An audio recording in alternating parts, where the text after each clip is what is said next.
যুক্তরাজ্যে মাত্র ২৭ বছর বয়সে নির্মমভাবে খুন হন ডিপেন্ডেন্ট ভিসায় আসা বাংলাদেশি কুলসুম আক্তার। তার নির্যাতনকারী স্বামী হাবিবুর মাসুমের হাত থেকে বাঁচতে নিজ শিশু সন্তান সহ ওল্ডহ্যাম থেকে পালিয়ে আশ্রয় নিয়েছিলেন ব্র্যাডফোর্ডের একটি নিরাপদ রিফিউজ হোমে। কিন্তু দুঃখজনকভাবে সেই নিরাপদ আশ্রয়ও তার জীবন বাঁচাতে পারেনি। ২০২৩ সালের ৬ এপ্রিল রাস্তায় নিজের ৭ মাসের শিশুকে নিয়ে হাঁটার সময় হঠাৎই কুলসুমার মুখোমুখি হয় তার স্বামী মাসুম। এরপরই ঘটে যায় এক ভয়ানক ঘটনা। কুলসুমাকে রাস্তায় আটকে রেখে মাসুম তার উপর চালান একের পর এক ছুরিকাঘাত। আদালতে জানানো হয় কুলসুমার শরীরে অন্তত ২৬টি ছুরির আঘাত পাওয়া গেছে, যার মধ্যে ১৫টি গভীর ছুরিকাঘাত এবং ১১টি ছিল কাটার ক্ষত। বিশেষজ্ঞ প্যাথোলজিস্ট ডা কেট স্টেন হোপ আদালতে বলেন, কুলসুমার হাতে ও বাহুতে কিছু আঘাত ছিল প্রতিরোধের চিহ্ন, অর্থাৎ তিনি শেষ মুহূর্ত পর্যন্ত নিজেকে বাঁচানোর আপ্রাণ চেষ্টা করেছিলেন, তবে শেষ রক্ষা হয়নি। তার গলায় এক ভয়াবহ ছুরির আঘাত ঢুকে যায় শ্বাসনালী ও একটি গুরুত্বপূর্ণ শিরায়, যার ফলে অতিরিক্ত রক্তক্ষরণ হয়ে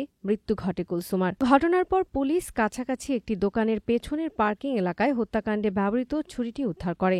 আদালতে আরও জানানো হয়, মাসুম পূর্বেও কুলসুমার উপর শারীরিক নির্যাতন চালিয়েছেন। একটি মেসেজে তিনি কুলসুমার গলায় ছুরি ধরে হত্যার হুমকি দেন। এসব ঘটনার পর কুলসুমা পুলিশের সহায়তায় রিফিউজ হোমে আশ্রয় নেন, কিন্তু হাবিবুর মাসুম কোনোভাবেই তার উপর থেকে নিয়ন্ত্রণ ছাড়তে রাজি ছিলেন না। তিনি কুলসুমাকে খুঁজে বের করেন এবং তারপর তার শিশু সন্তানের সামনেই স্ত্রীকে নির্মমভাবে হত্যা করেন। তবে আদালতে মাসুম খুনের অভিযোগ অস্বীকার করেছেন। তিনি শুধু অনিচ্ছাকৃত হত্যাকাণ্ড এবং ছুরি রাখার অভিযোগ স্বীকার করেছেন। তবে তিনি খুন, শারীরিক নির্যাতন, হত্যার হুমকি এবং স্ত্রীর উপর নজরদারি অভিযোগ অস্বীকার করেছেন। ব্র্যাডফোর্ড ক্রাউন কোর্টে এই হৃদয় বিদারক মামলার বিচার এখনও চলছে। উল্লেখ্য যে হাবিবুর রহমান মাসুমের বাড়ি বাংলাদেশের সিলেট জেলার বিশ্বনাথ উপজেলায়। পুলিশ ও নিহতের পরিবারের সূত্রে জানা যায়, মাসুম ও কুলসুমা দম্পতি ২ বছর আগে সিলেটের বিশ্বনাথ থেকে যুক্তরাজ্যে আসেন। মাসুম আসেন স্টুডেন্ট ভিসায় এবং স্ত্রী কুলসুমা, যাকে সবাই শিউলি নামে চিনে, তিনি আসেন ডিপেন্ডেন্ট ভিসায়। প্রথমে তারা